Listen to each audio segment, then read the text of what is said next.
Hi guys, in today's video you will learn a very new and interesting concept.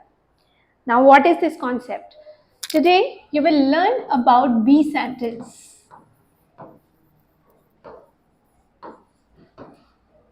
How can we define a be sentence? एक ऐसा sentence जिसके अंदर कोई activity नहीं हो रही है, कोई action नहीं हो रहा है. So first thing that you have to keep in your mind, there will be no verb.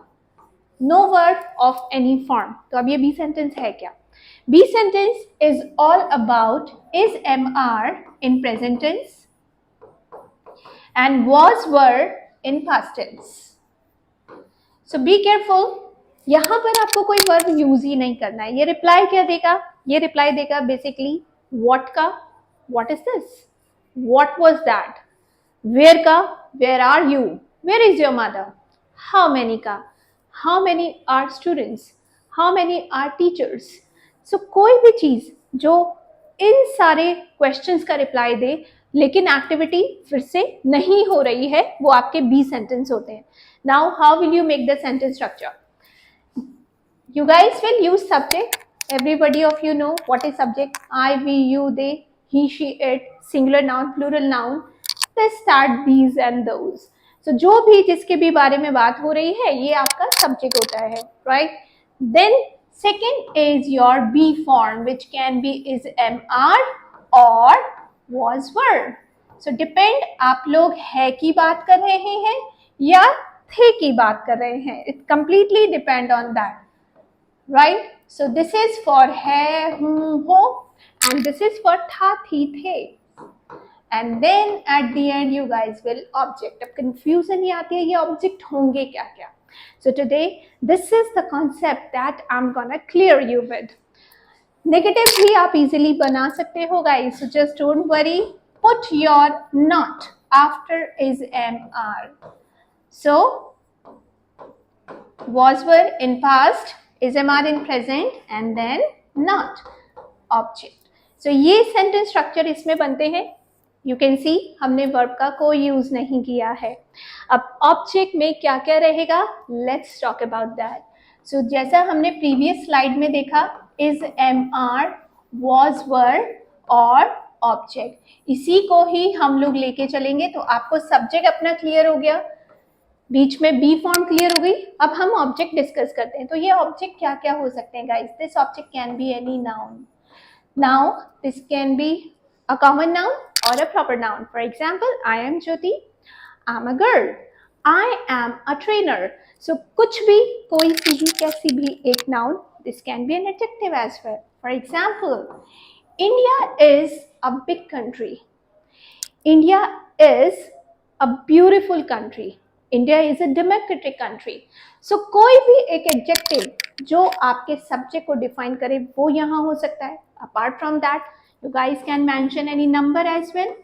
कोई भी नंबर. For example, these are 3 people और you just can say they are 3. That's enough. तो आप कोई नंबर पे भी अपने सेंटेंस को एंड कर सकते हैं. Also you can speak the place name, any place name. For example, where is your mom? My mom is on terrace. So यहाँ पे आपने basically एक preposition लगाई और अपना place name डाल दिया. My dad is in office. My sister is in college. My brother is in school. So कोई भी एक preposition and then place name आप लोग इसमें easily define कर सकते हैं. Also, अब यहाँ पर एक छोटा सा twist. आप लोगों ने verb पढ़ी है. हमने अभी मना किया था कि वर्ब यूज नहीं करना क्योंकि एक्शन तो हो ही नहीं रहा, एक्टिविटी तो हो ही नहीं रही. बट गाइस यहाँ जो वर्ब होगी वो यूज होगी एडजेक्टिव के रूप में. So you guys can also use third form of verb. Confused? Let me tell you. अगर सब्जेक्ट के बाद आए वो वर्ब एक्शन करती है, वो वर्ब काम करती है, एक एक्टिविटी करती है. आपके सेंटेंस में कोई एक्टिविटी हो रही है पर एज यू कैन सी ये ऑब्जेक्ट के प्लेस पर आई है तो ये एक्शन नहीं कर रही है. ये क्या काम कर रही है? ये एडजेक्टिव का ही काम कर रही है. Let me give you example. For example, I am excited. Are you guys excited? Yes, we are excited. So यहाँ पर excited एक verb का थर्ड फॉर्म है जो ये बता रहा है हम कैसे हैं, हम excited हैं. जो भी कैसे का रिप्लाई करे वो सब एडजेक्टिव होते हैं. आप कैसे हैं? If you guys are in some speech और in some conference, may be you are bored. So यहाँ पर ये जो बोर्ड है ये फिर से आपका एक एडजेक्टिव है जो कि थर्ड फॉर्म ऑफ वर्ब के रूप में आया है. So make one thing sure, your adjective can be a third form of verb also. Late me give you one more example. My finger. My finger कैसी है मेरी finger? My finger is burned. अगर burn की third form आप देखें then it is burned. अब आपको फिर से कैसे का रिप्लाई मिला. फिंगर कैसी है? It is burned. और my finger is burned, this is burned, whatever you want to say. तो बर्न्ड यहाँ पे एज एन एडजेक्टिव यूज हुआ. Excited, bored as an adjective use हुआ, पर था क्या? Third form. Make one thing sure, verb नहीं थी, ये आपका एज एन एडजेक्टिव काम कर रहा था. उसी तरीके से fourth form which is actually your ING form. So object के प्लेस पर आप लोग फोर्थ फॉर्म भी यूज कर सकते हो.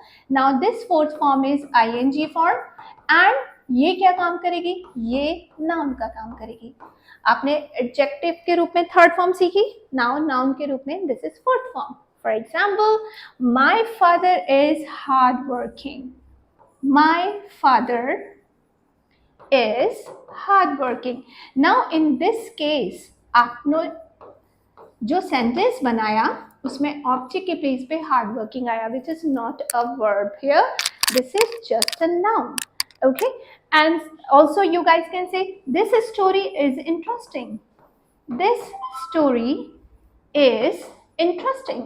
Now again आप ing पे एंड करेंगे, बट ये वर्ब नहीं है, ये फिर से आपका एक नाउन है. स्टोरी इंटरेस्टिंग है.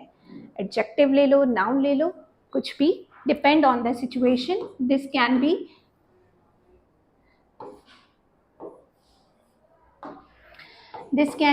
an adjective as well. So simple. Now make one thing sure, आप लोग अपने ऑब्जेक्ट के प्लेस पर क्या क्या यूज कर सकते हैं. You can use a noun, you can use an adjective which is 3-degree adjective, positive, superlative, comparative. It can be a number, it can be a place name. Third form as an adjective only, and fourth form, that is ing form, as a noun or as an adjective. For more such interesting videos, subscribe our channel, keep us on high rate and wait for the new video. Bye for now.